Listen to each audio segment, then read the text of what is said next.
Саламатсыздар ма балалар? Саламатсыздар. Отырамыз. Балалар, біздің бүгінгі сабағымыздың тақырыбы көмішелер. Көмішелердің дәрежелері, олардың түбірлері, олардың симметриялық және басқа түрлері, оларды көмешке жүктеу мен түбірлерін табу бойынша бүгін бекіту сабағын өтеміз. Қазір бүгін сабағымызды топқа бөлу арқылы өткізейік. Топқа бөлу үшін мына кеспе қағаздардан бір кеспе қағаздарды таңдайық. Топқа қазір түспен немесе нумерация бойынша бөлуіміз мүмкін. Қазір аламыз.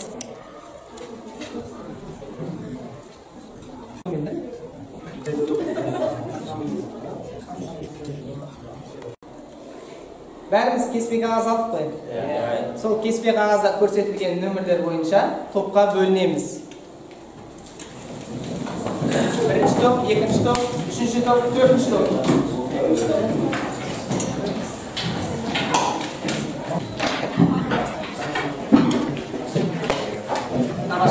Үй жұмысына берілген 572-ші тапсырманы әр топта дәптерімізді алмасып тексереміз. Дәптерлерді алмастырыңдар.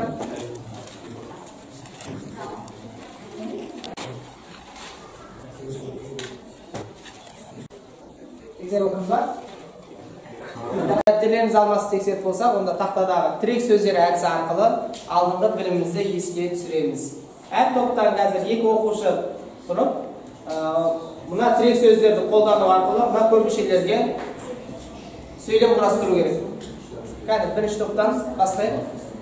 Кәні, кімнен? Бірінші топтан бастайық, кім дайын? Біріншісінде x куб азайтылған 4x квадрат қосылған x және қосылған 6. Бұдағы басты коэффициент 1 болып саналады, өйткені олда x тұр. X-ті біз 1 деп есептейміз, ал басты дәрежелі көп мүшеге 3 дәрежесін аламыз. Бос мүшеге 6-ны, оның бүтін түбірлері -1, +1, -2, -3, -6 болуы мүмкін. Дұрыс. Яғни бос мүшенің бөлгіштері ғана бүтін сандар болуы мүмкін, түбірлері. Кәні, екінші көміше туралы қандай сөйлемдер айта аламыз? Арай. Бұл жерде ең басты дәрежелі көпмүше 4, басты коэффициенті 1, бос мүше 6, бүтін түбірлері 6-ның бөлгіштері болуы мүмкін. Дұрыс айтады. Үшінші көміше туралы екінші топтан. Келесі тапсырмамыз біздің ойлан жұптас бөліс әдісі бойынша. Қазір әр оқушы өзінің карточкасының түсіне сәйкес кеспе қағазды алып, сол түстерімен бірігіп отырады. Бұл жолы нумерация емес, түстерімен. Мұнда қызыл түсті, жасыл, сары, көк түсті топқа, басқаша топқа бөлінеміз. Мұнда бір-біреуден келіп, өзіміздің карточкамыздың түсіне сәйкес кеспе қағазды алайық.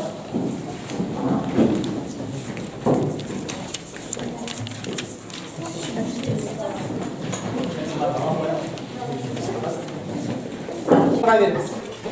Айтқан топтарға қызыл, жасыл, сары, көк болып түстер бойынша отырамыз.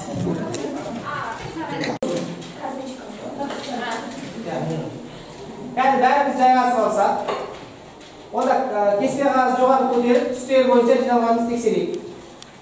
Түстер бойынша дұрыс жиналды. Қазір түстер бойынша тапсырмалар бірдей. Тапсырманы топта ақылдасып орындаймыз. Топта ақылдасып, кеңесіп, дәптерге орындаймыз. Топта ақылдасып орындаймыз.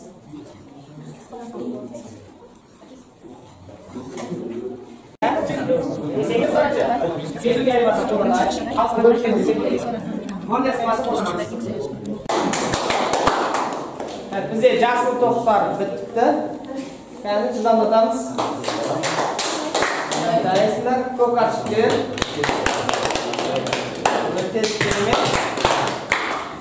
Ал ендеше, қазір түстер бойынша есептерді қалдадық. Енді бастапқы нөмір бойынша топтасқан тобымызға қайттан орнымызға келеміз. Өз карточкаларын бірге бастапқы топтар бойынша қайттан өз орнымызға келеміз. Әр топқа келдік, өз карточкаларымызды жоғары көтерейік. Қазір енді әркімде әртүрлі түстегі қағаздар, демек әртүрлі есептер, бірақ жаңа топпен бірігіп талданды. Енді өз тобымызда сол есептерді қайта талдап шығамыз. Бір-бірімізге талдаған есептерімізді көрсетеміз. Yani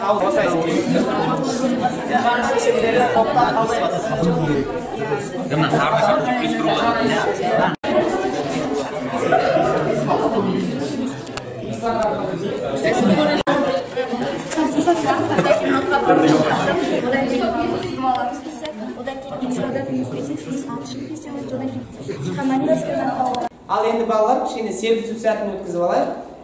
Осы бөлімге байланысты бізде қазір адасқан әріптер әдісі болады. Осы бөлімге байланысты термин сөздермен көп қолданылған бізде қолданыстағы сөздерге байланысты әріптері адасқан сөздерді тауып оқимыз. Әр топтан кезекпен кезек. Қане, кезекпен бастайық бірінші топтан. Бірінші адасқан әріптерден көп мүше деген сөз шығады. Бірінші көп мүше деген сөзді шығарсақ болады екен. Екінші топтан Самира. Екіншіден дәреже деген сөз шығады. Дәреже, жарайсың. Түбір. Түбір деген сөз шығады. Түбір деген сөз. Төртінші топтан Әлия. Адасқан әріптерде төртіншісінде стандарт Стандарт деген сөз шығады. Стандарт деген сөз шықты.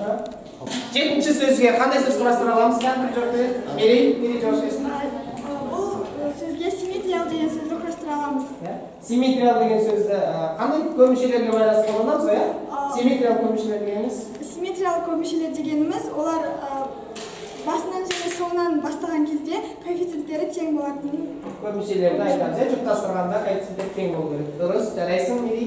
Көрсетілген түбірлер бойынша көп мүше құрастырамыз. Әр топ өзі постерде жазып, соны қорғайды. Берілетін уақыт 5 минут. Дәл бастаймыз. Түбірлер тақтада көрініп тұр.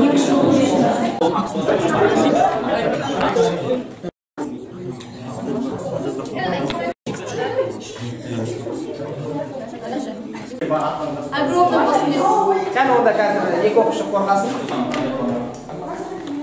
Olma barbuk topladık mı? Екінші топ. Қанша замандамыз? Бұл есепті негізінен екі жолмен шығаруға болады. Біріншісі век теоремасымен шығардық. Бұл жерде түбірлерін қосып алып, пиді таудық. Пи минус 5-ке тең болды.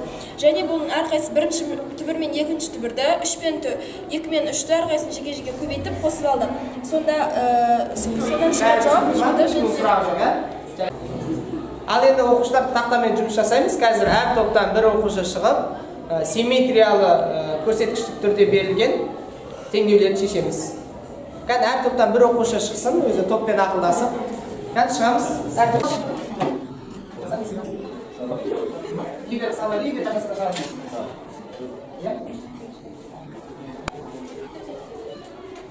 Қатесін қарап отырайық, қатесін. Қатесін бейт. Осы сабақ бойынша әр топта бағалау жұмыстарын жүргізейік. Әр топ басшылары өз тобының оқушыларымен жұмыс барысын бағаласын. Біздің топ басшысы бізде Алмагүл, Алмагүл. Бізге берілген тапсырмалар аса қатты қиыншылық туғызған жоқ. Постер қорғанда кішкене таңбалардан қате кеткеніміз болмаса, қалған барлығын жақсы шығардық. Бізге бұл жерде Диана мен Нарайдың көмегі өте көп тиді. Және тақтадағы есептерді де оңай жолмен шығарды. Топтың барлық мүшесі сабаққа жақсы қатысты. Жақсы, тамаша. Жүргізейік. Кәні бұл топта топ басшысы Сәбира. Кәні өзің тобың жайлы.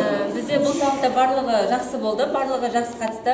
Біріншіден ойлан жұптас бөліс деген тапсырмада ол жерде барлығы өз есептерін жақсы түсіндірді. Екіншіден постер қорғау барысында бізде кішкене қиындықтар туды, алайда бізде Марат пен Аружан барлығымыз бірге жақсы шығардық. Тақтамен жұмыс барысында Бекежан бір есепті дұрыс шығарды, және де сыныптан шығу билетте сіздер алғырып көрсетті. Жақсы, молодец.